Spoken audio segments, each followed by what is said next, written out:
Zaraki Kenpachi é superestimado. O Kenpachi de Bleach não é isso tudo que falam. Será mesmo? Zaraki Kenpachi é considerado um dos personagens mais poderosos do anime e mangá de Bleach, e por muito tempo derrotou personagens poderosos apenas usando seu poder bruto de batalha. Aspecto esse, inclusive, que o fez ser considerado um dos potenciais de guerra pelos Christies no arco final do mangá de Bleach, a Guerra Sangrenta dos Mil Anos. E depois que ele despertou a sua Shikai, a Nozarashi e a sua Bankai, vários fãs de Bleach passaram a considerá-lo o Shinigami mais forte. E nesse vídeo irei analisar o quão poderoso o Zaraki Kenpachi é. Será que ele realmente é superestimado? Ou será que ele é subestimado? Assista esse vídeo até o final que você irá descobrir.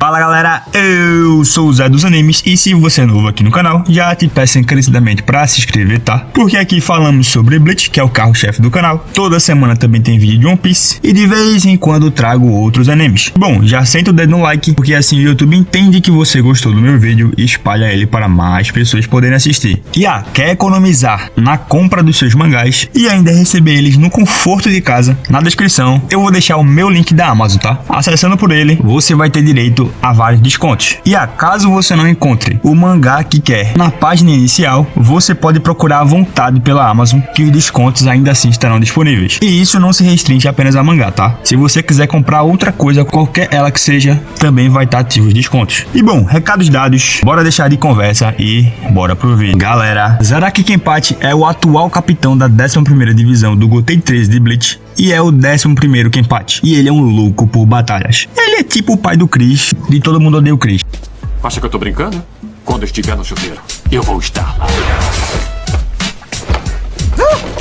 Achou que eu tava brincando? Mas isso vocês já sabem. O que talvez vocês não saibam é se ele é ou não superestimado. E bom, para definir isso precisaremos de um pouco de contexto e para isso precisaremos ir fundo na sua história e analisar alguns pontos importantes. Então, dito isso, pega a pipoca e vamos conferir se é superestimado mesmo e conhecer os detalhes da Zanpakuto demoníaca do Kenpachi de Bleach. Capítulo 1, Saga Soro Society. Nessa saga somos apresentados ao Zaraki junto com o Gin quando eles estão provocando Byakuya sobre a sua irmã, a Rukia, que foi condenada à morte, dizendo que ele está deprimido pois uma família nobre não suportaria ter um criminoso como membro. E já daqui podemos ver a rivalidade entre os dois capitães que viriam enfrentar o Ichigo no arco. E guarda isso porque será importante mais à frente no vídeo, tá? E bom, pulando boa parte inicial desse arco, vemos que o Zaraki vai atrás do Ichigo depois de perguntar ao Ikako quem derrotou ele e se esse adversário era forte. E com a resposta positiva do terceiro oficial na época, como um bom louco por batalhas, ele fica animado e vai atrás do protagonista de Bleach. Enquanto Ichigo, Ganjo e Hanataro correm pelo Sereitei, eles sentem a reação avassaladora do Kenpachi, que percebe quem é o Ichigo e logo depois daquela encarada de milhões, o Zaraki já aparece atrás dele e apenas suas palavras parecem uma espada perfurando o protagonista. Faz até mesmo os amigos do Ichigo mal conseguirem se mover com a pressão espiritual. E bom, aqui podemos dividir a batalha entre eles em 3 fases para fazer a análise. Fase 1, o Zaraki brinca com o Ichigo e até mesmo deixa ele atacá-lo para provar que sua reação é tão mais forte naquele ponto que a lâmina da Zangetsu não o cortaria, o que já nos mostra um pouco da sua resistência. 2, nessa fase o Zaraki é cortado pelo Ichigo, mas mostra que não está nem aí para os danos sofridos, o que nos mostra bastante sobre sua durabilidade. E 3, nessa fase ele libera seu poder total naquele momento, retirando o tapa-olho que selava sua reação. E aqui mostra o seu aumento de força e aumento na própria pressão espiritual em si, podendo até mesmo emitir ondas de energia. E aqui ele perde pro Ichigo por um motivo bem específico que é explicado na novel do Asashiro, que irei explicar mais à frente no vídeo, tá? O fato é que logo depois da sua demonstração de poder é na luta contra o Tousen e Komamura que usaram a Bankai contra ele. Quando o Tousen libera seu Bankai, Zaraki descobre que não pode ver, ouvir e sentir a energia espiritual. No entanto, ele luta contra o Tousen usando o tato, porque ele pode sentir quando a lâmina faz contato em seu corpo, e após descobrir isso, o Kenpachi vence seu inimigo facilmente. E aí, quando ele vai finalizar o capitão da 9ª divisão na época, o Komamura bloqueia um corte do Kenpachi, que quebra seu capacete e eles começam a lutar. e o capitão da 7ª divisão libera seu Bankai imediatamente. No entanto, a batalha não dura muito tempo porque o Komamura sente a Heiatsu do Yamamoto, que estava lutando, e abandona sua luta com o Kenpachi. E galera, aqui podemos analisar algumas coisas que deixam algumas pessoas bastante confusas em relação ao nível do poder do Zaraki, se ele era mais forte ou não que o Byakuya, por exemplo. Acredito que nessa época da obra ele tinha nível equiparado ao Byakuya. Considero isso porque, narrativamente falando, o autor Tite Kubo vai escalando o nível de poder do arco para, à medida que vai enfrentando inimigos mais fortes, o Ichigo fique mais forte a cada combate. E isso é a estrutura básica de Shonen praticamente. Primeiro ele enfrenta o Jin Danbo, que é o porteiro, e logo em seguida enfrenta o Gin brevemente, para mostrar que ele está longe do nível de capitão naquele momento. Depois ele enfrenta o terceiro oficial, o Ikako, depois ele enfrenta um tenente e depois enfrenta o Zaraki, para mostrar que chegou no nível de capitão, para só então enfrentar o Byakuya, e para isso ele precisou treinar para liberar o seu Bankai. Por isso, nessa fase de Bleach, analisando por todo esse contexto que falei e a fala do Ganjo logo após o Byakuya chegar na torre em que a Rukia está presa, em que ele tem a mesma quantidade de Heiatsu do Zaraki, podemos fixar pelo menos nessa época o nível do Zaraki ao nível do Byakuya na saga da Soro Society. Embora ele fique mais poderoso depois e embora os acontecimentos da novela do Asashiro Kenpachi embaralhem tudo, mas eu tô me adiantando. Capítulo 2, Arco do Eikomundo. O Zaraki chega no Eikomundo ao lado dos capitães Kuchiki Byakuya, Mayuri e a Unohana em Las Noches, após a batalha entre o Ichigo e o Grimmjow.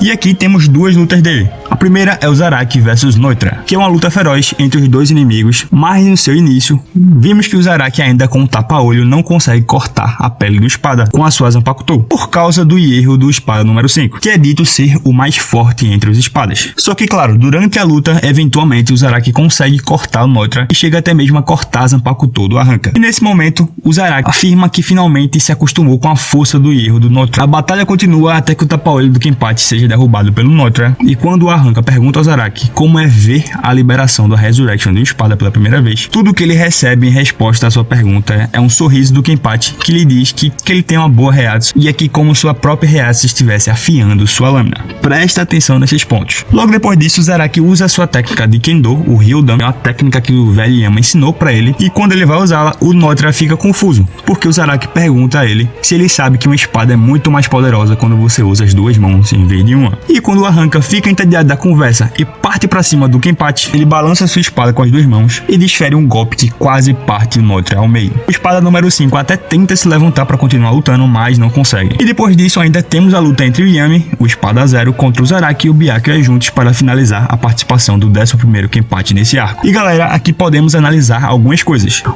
É algo que é explicado a fundo na novela do Asashiro, mas que já vemos indícios aqui na batalha contra o Noitra, em que o Zaraki vai se acostumando aos poucos com a força do oponente à medida que luta para conseguir vencer. 2. Vemos muito da sua imensa resistência, durabilidade e força ao ser cortado várias vezes pelo Noitra e continuar lutando. Vemos ele ser esmagado e arremessado pelo Yami em rochas gigantes e tudo mais. Mesmo assim, ele levanta parecendo intacto para lutar. Além, claro, da sua força para conseguir cortar rochas e erros poderosos, culminando em cortar o erro do Yami, quando está na sua forma gigante. 3. Não podemos dimensionar ao certo ainda a que nível ele consegue chegar, mas podemos dimensionar que primeiramente supera a força do espada 5 e depois supera a do Yami. Capítulo 3, Novel do Asashiro. Na novel vemos que o Zaraki luta contra o Asashiro Kenpachi e o clone do Israel Aporo, o Cien, que possuía o poder do antigo espada 0. E galera, aqui eu não entrarei em detalhes dos combates, mas irei analisar a fundo a explicação do porquê o Zaraki parece iniciar o seu combate contra o Noitra atrás do nível de poder e até mesmo não conseguindo cortar o espada no início da luta. E aqui consegue vencer oponentes bem mais poderosos do que o Arranca. Então vem comigo. Enquanto o Asashiro estava preso no Muken, ele tem uma conversa com o Aizen sobre a derrota dele para o Ichigo e sobre a guerra dele contra a Soro Society. Nessa conversa, o Aizen diz que separou Yamamoto e Zaraki intencionalmente, porque se os dois estivessem no mesmo campo de batalha, talvez a sua vitória não seria garantida. E de fato, o Aizen venceu o Gotei 13, a estratégia dele deu certo. Ele só não contava com o poder que o Ichigo iria conseguir treinando no Dangai. Mas enfim, isso é uma outra história. Nessa hora, o Asashiro pergunta por que ele temia o Zaraki, já que na invasão dos Ryokas na Seritei, ele ele perdeu para o Ichigo, que no momento da batalha nem ao menos sabia usar a Bankai. E o Kenpachi não havia treinado depois disso, como fez o Kuchiki Byakuya no intervalo de tempo entre a batalha dele com o protagonista de Bleach e o arco do Ecomundo. Eles dizem então que ele errou na observação dele, porque Zaraki perdeu para o Kurosaki Ichigo por um motivo bem específico. Zaraki tem a mania de conter o poder para aproveitar as batalhas, e por causa disso, e por causa do seu tapa-olho, suprimindo o poder por tanto tempo, ele foi criando inconscientemente um bloqueio psicológico em si mesmo, em que ele ajusta seu poder de acordo com seu inimigo e vai levando esse poder até conseguir vencer a batalha. Só que como o Ichigo aumentou rápido demais esse poder dele, o inconsciente do Zaraki não conseguiu ajustar a diferença a tempo. Ou seja, o que podemos analisar, já que isso deixa muita gente confusa. Na saga da Zoro Society, o Zaraki e o Byakuya tinham níveis parecidos por causa da relação narrativa barra protagonista precisar enfrentar os adversários mais fortes com o passar do arco, e assim escalar seu poder. 2. Só que também não é errado dizer que desde aquela época o Zaraki tinha potencial para enfrentar os adversários como o Asashiro, que tinha sua Bankai ativa o tempo todo e consegue se fundir com a Zoro Society, e o Shinigami, que é a espada mais forte de todos. E 3. Deve-se levar em consideração que o Zaraki enfrentou o Asashiro no Dangai, onde não havia tido tempo para ele assimilar o local para se fundir como fez na Zoro Society, onde era praticamente invencível. Capítulo 4. A Guerra Secreta dos Mil Anos. Capítulo 4.1. A queda do Gotei 13 e do Kenpachi. A primeira invasão dos Quincy's à Zoro Society, enquanto a maioria dos capitães teve dificuldades para derrotar um Star Writer, o Zaraki sozinho derrotou 3 e aparece com eles em seus ombros e enfrenta o Rei Quincy, que era na verdade outro Star Writer com o poder da letra Y, que lhe dava a habilidade de copiar a aparência e os poderes de qualquer um. O Rei Quincy falso então bloqueia o ataque de espada com seu braço, o que resulta em uma enorme onda de choque, destruindo todo ao seu redor. Só que no quadro seguinte, vimos que Zaraki foi facilmente derrotado pelo Yhwach falso, que segura o capitão ensanguentado pela sua garganta, afirmando que considerava o capitão um de seus 5 potenciais especiais de guerra, só que ele conclui que superestimou o Kenpachi e o chamou de fraco. E após o fim dessa batalha inteira, é relatado que o Zaraki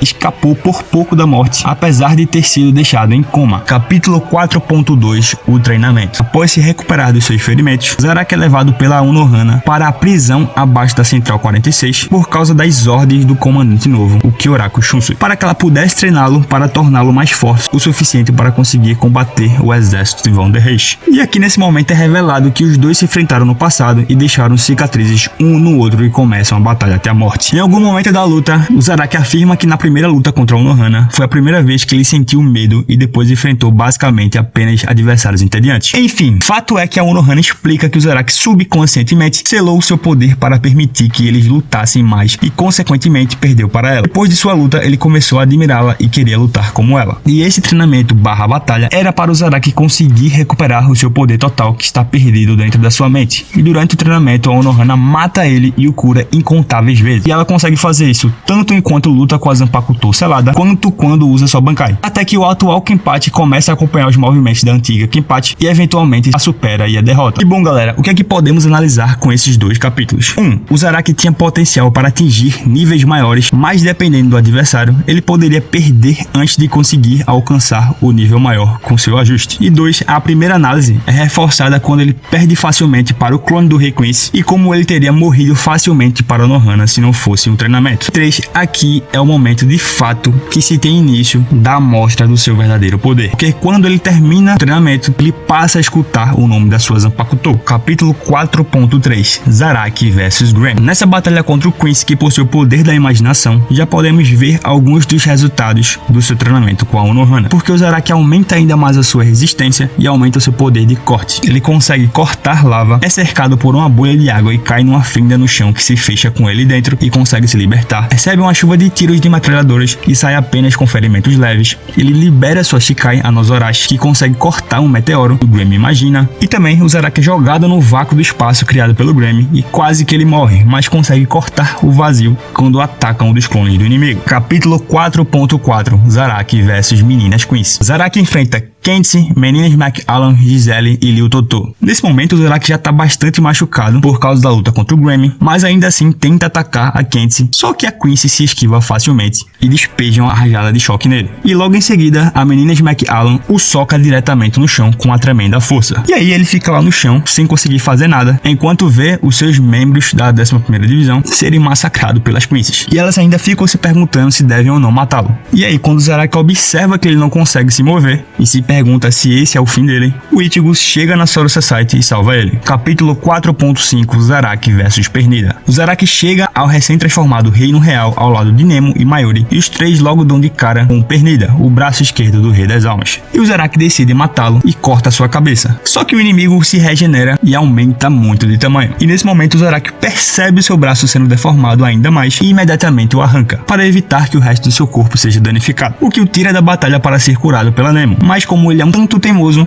e iria partir novamente para cima do adversário sem um plano, Mayuri o esfaqueia usando a sua Shikai para deixá-lo paralisado. No entanto, o Zaraki mantém a capacidade de mover seus olhos mesmo depois de ser paralisado, fazendo com que o Mayuri até mesmo o chame de monstro. Capítulo 4.6 Batalha contra o coração do Rei das Almas. Depois que o Pernida é morto, Ikaki e o Michika colocam o Kenpachi em uma das cápsulas do Mayuri para se reabilitar. Algum tempo depois, o braço dele é restaurado e ele sai da cápsula, e então ele chega no campo de batalha para lutar contra o Gerald Valkyrie, onde estão lutando Itsugaya e Byakuya, e ele corta o antebraço do gigante facilmente. Zaraki então fica sabendo da capacidade do Gerald de se regenerar das lesões e ficar ainda mais forte enquanto o Quincy pisa neles. Zaraki simplesmente agarra seu pé e o joga de volta. E após isso, Zaraki tenta atacar em sequência, só que o Quincy repele ele com um golpe do seu escudo antes de sacar a própria espada, a Half Moon. Quando libera sua Zanpakuto, o Zaraki entra numa luta contra o Gerald e consegue pressioná-lo e até mesmo empurrá-lo para trás. Só que após isso, o capitão da 11ª divisão é surpreendido com um corte no peito, porque como ele deixou um pequeno corte na lâmina do Quincy, o Gerald explica que um milagre aconteceu e deu forma aos desejos e emoções das pessoas, e por causa disso ele aumentou seu tamanho e tornou a sua espada inquebrável. O Itsugaya até tenta intervir na luta, mas o Kenpachi o esmaga no chão e diz para ele ficar fora disso. E o milagre aqui é que o Byakuya concorda com ele. E nesse momento o Itsugaya percebe que o Zaraki tá levando a luta a sério e considera o Gerald uma ameaça, porque ele já iniciou a luta sem tapa-olho. A luta se segue até que o Gerald começa a pressionar o Zaraki, e aí a Yashiro aparece, a gente descobre que ela é na verdade o espírito da Bankai do Zaraki, e ele a libera. E aí ele se torna capaz de cortar qualquer coisa, e quando o Gerald tenta socar o Zaraki, ele recebe uma mordida no seu dedo e o Zaraki ainda arranca seu braço. E a luta se segue, o Gerald libera sua Quincy Wall Standing e o Zaraki começa a sentir os efeitos da sua Bankai, porque quando libera muita energia, o seu corpo ainda não está acostumado e começa a se quebrar, o que termina com que ele fica de fora da batalha. E aqui se encerra a participação do capitão da 11ª divisão de Bleach na Guerra Sangrenta dos Mil Anos. E bom galera, o que é que temos para analisar em todo esse capítulo? 1. O verdadeiro poder do Zaraki nos é finalmente mostrado e ele é insano. Seu poder de corte e poder bruto são absurdos e podem realmente cortar literalmente qualquer um. 2. Porém precisamos entender que dependendo do tipo de adversário, o Zaraki pode se complicar, como os vimos contra o Pernida, por exemplo, que não é mais poderoso do que ele, mas que por causa do seu poder iria sim matar o Zaraki se ele continuasse a lutar contra ele. 3. Aqui podemos notar que seu nível de poder é comparável aos soldados da guarda particular do Rei Quincy, os soldados mais poderosos do exército inimigo, o Shustafel, porque ele derrotou o Grammy, que fazia parte desse grupo antes, e conseguiu enfrentar o Gerald, porém não conseguiu derrotá-lo por causa da fraqueza do seu Bankai e do poder do coração do Rei das Almas, que tem um tipo de poder que se torna necessário uma batalha de longa duração. O detalhe aqui é que ninguém derrotou ele, tá? Ele só perdeu porque o Rei Quincy usou o Rush Valley nele. Capítulo 5, Novel do Izagi. Galera, nessa novel, o Zaraki tem alguns feitos interessantes que irei citar que podem nos ajudar a avaliar o seu nível de poder e finalmente batermos o martelo se ele é superestimado ou não. 1. Ele enfrenta o Hikonen sem muita dificuldade aparente, mesmo decidindo tirar seu tapa-olho durante a luta. E 2. Com um único golpe ele derrotou o Ikomi Kidomoi, apesar do rolo ter durabilidade suficiente para sobreviver a ataques combinados de várias espadas e Starlighters, enquanto não estava em seu estado mais forte. Capítulo final, poderes do Zaraki. Zanjutsu. A única técnica de Zanjutsu que o Zaraki conhece é o Ryodan, em que ele segura sua espada com as suas duas mãos e balança ela de uma maneira que parte o oponente ao meio. Zanpakuto. Originalmente, Zaraki Kenpachi era a única pessoa da história do Gotei 13 que não sabia o nome da sua Zanpakuto antes de se tornar capitão, e nem poderia realizar nenhum dos estados liberados da sua lâmina, Shikai ou Bankai, mas depois de liberar todo o seu potencial, passou a conseguir ouvir o nome da sua Zanpakuto. E aqui estão eles. Shikai. A sua Shikai é a Nozorashi, e o seu comando de liberação é Drink. E após sua forma ser liberada, a Nozorashi assume a forma de um grande híbrido de machado de guerra com a alça longa, envolta em um pano e um tecel verde preso ao topo. E a habilidade especial dela é que ela possui um tremendo poder de ataque e de cortes aprimorados. A Bankai do Zaraki não possui nome até hoje, mas após a sua ativação, uma enorme onda de energia poderosa é liberada e nessa forma a pele do Zaraki fica vermelha e ele ganha várias marcas pretas em seu rosto e chifres em sua testa, fazendo realmente com que ele pareça um Oni. Sua espada fica mais curta e irregular e realmente parece um cutelo. E a habilidade especial do seu Bankai é que lhe concede uma tremenda força física e o poder de corte ainda maior do que já tinha na sua Shikai. É realmente a personificação do poder bruto dentro da obra. E enquanto ele está no seu Bankai, o Zaraki se torna um berserker irracional, que inclusive essa é uma de suas fraquezas, porque ele começa a não diferenciar amigos de inimigos. Além disso, a sua outra fraqueza é a sobrecarga de energia, porque ele libera tanta energia do seu corpo que ele não aguenta e começa a se quebrar. E bom galera, chegando ao final de toda essa análise sobre o Zaraki Kenpachi, afinal, ele é superestimado ou não? Galera, na minha opinião, ele de forma geral é bem estimado pelo fandom. Ele possui feitos que realmente o colocam no top 10 personagens mais poderosos de Bleach, chegando, como disse anteriormente, até o nível de guarda real do Rei Quincy. Porém, ele perderia para os adversários como Yamamoto, Ichibe, Aizen, Ichigo, o próprio Gerald e o Rei Quincy. Além de que, contudo, dependendo do oponente, ele pode sim perder mesmo que sejam mais fracos do que ele, como vimos na luta contra o Pernida. Portanto, não vejo o Zaraki Kenpachi ser superestimado, mas sim bem estimado, chegando no top 10, mas não estando entre os 5 mais poderosos da obra, por exemplo. E bom galera, agora eu quero saber a sua opinião, Zaraki é ou não superestimado em Bleach? Comenta aqui embaixo e vamos debater, que é sempre a melhor parte. Ah, não esquece, compre seus mangás mais baratos, apertando o link que tá aqui na descrição do meu vídeo, beleza? E bom galera, eu vou indo nessa, o vídeo fica por aqui, agradeço que assistiu até o final e eu vou nessa, valeu, falou!